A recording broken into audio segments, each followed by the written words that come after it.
Nam lahko na kratko predstavite glavne značilnosti knjige in zakaj ste se odločili jo napisati?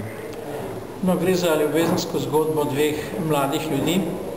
Odvija se leta 1986 v Sloveniji.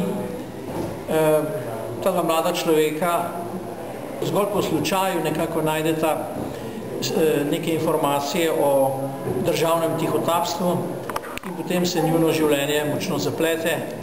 S to knjigo sem želel pokazati, kako je sistem deloval, kako je v Jugoslaviji deloval represivni aparat, zato da se bi pač skozi neko zgodbo lažje ljudje predstavljali, kako je v resnici nekaj bilo.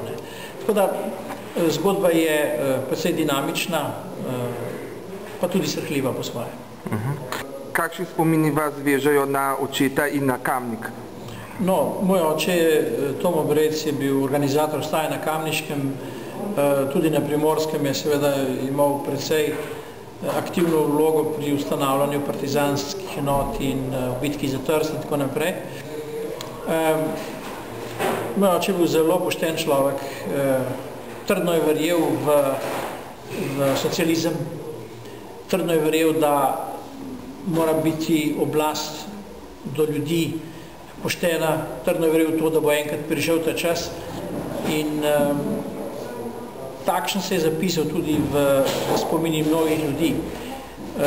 Kadarkoli pridem v Kamnik, srečam koga, ki je mojega očeta poznal in tisto, kar je meni zelo, včasih pravzaprav kar gane, pa je, da po mojem očetu ljudje tako dobro govorijo, tako dobro mislijo in mene veseli, da se šola po njem imenuje, ker je vse njegovo življenje bilo namenjeno resnični bitki za preprostega človeka, za kvalitetnejše življenje preprostih ljudi.